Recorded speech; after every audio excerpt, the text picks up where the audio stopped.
திமுக கூட்டணியே நிலைக்காதுங்க. என்ன காரணம் அப்படின்னா, வேல்முருகன் போன்றவர்கள் வெளியில சவுண்ட் கொடுக்குறாங்க.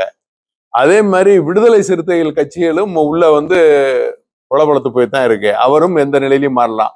ஒண்ணு மாத்திரம் ஞாபகம் வச்சுக்கோங்க, 6 மாசத்துக்கு முன்னால 3 மாசம் வரைக்கும் கூட, தேர்தலுக்கு 3 மாசம் முன்னால வரைக்கும் கூட்டணியை பத்தி பேச முடியாது. ஏன் அப்படின்னு கேட்டீங்கன்னா, ஓராண்டு காலம் ஆட்சி இருக்கு. அப்ப இந்த ஓராண்டு காலம் ஆட்சி இருக்கும்போது அந்த கூட்டணியில இருக்கவங்க அதை விட்டு வரமாட்டாங்க. அப்படி வரக்கூடிய எண்ணம் இருந்தாலும் சைகையை கூட வெளியே சொல்ல மாட்டாங்க.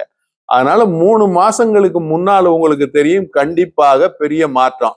ஏன் மாற்றம் வரும் அப்படின்னா, திமுக அடுத்து வராது என்பது அவங்க எல்லாருக்குமே தெரியும். அந்த கட்சிகள்ல இருக்கவங்களுக்குமே எல்லாருக்குமே தெரியும். அடுத்து திமுக வர்றதுக்குள்ள வாய்ப்பு இல்லை, அதிமுக தான் கன்ஃபார்மா வருங்கிறது எல்லாருக்கும் தெரியும். அதுக்கு தகுந்த மாதிரி கண்டிப்பாக கூட்டணி மாறுங்கிறதா என்னுடைய கருத்து.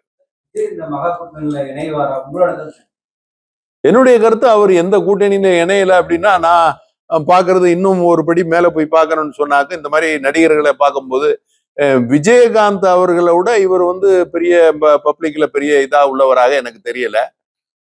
விஜயகாந்தாவது மக்கள் மனங்களில், அதாவது மக்களோட மக்களாக பேசக்கூடியவர், மக்களுக்காக கருப்பு எம்ஜிஆர்லாம் சொல்லக்கூடிய அளவுக்கு அவர் ஏதோ செயல்பாடுகள் இருந்ததாக கேள்விப்படுறோம். எனக்கு தெரியாது, ஆனா கேள்விப்படுறது. அதை வச்சு அவருமே தனிச்சு நின்று உளுந்தூர்பேட்டையில அந்த விருத்தாச்சலம் அந்த ஒரு சீட்டு தான் ஜெயிக்க முடிஞ்சது அவரால். அவர் தனிச்சு நின்று அது ஒரு சீட்டு தான் ஜெயிக்க முடிஞ்சது, அதனால ஜெயிக்க முடியல. அதுக்கப்புறம் மாண்புமிகு மறைந்த முதல்வர் புரட்சி தலைவி அம்மா அவர்களுடைய கூட்டணியில தான் அவர் எதிர்கட்சியானார். திமுகவுக்கு எதிர்கட்சி அந்தஸ்தே போயிருச்சு. அப்போ அப்படிப்பட்டவர்கள்லாம் கூட வர முடியலைங்கும் போது விஜய் எந்த நிலைக்கு வருவாரு, எப்படி வருவாரு? அவர் தனிச்சு நிக்க முடியுமா?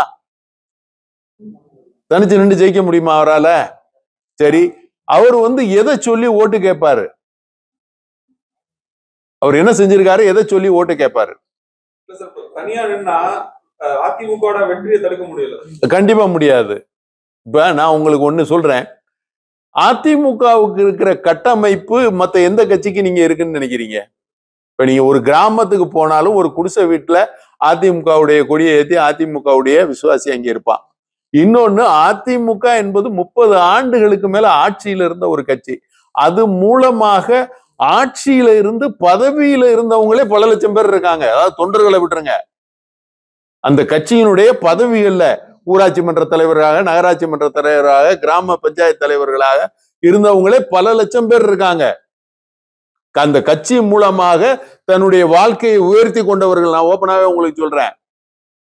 அதனால இது எல்லாத்தையுமே செயல்படக்கூடிய இயக்கமாக அதிமுக இருக்கு. அதுக்கு அடுத்து நீங்க திமுகவை சொல்லலாம்.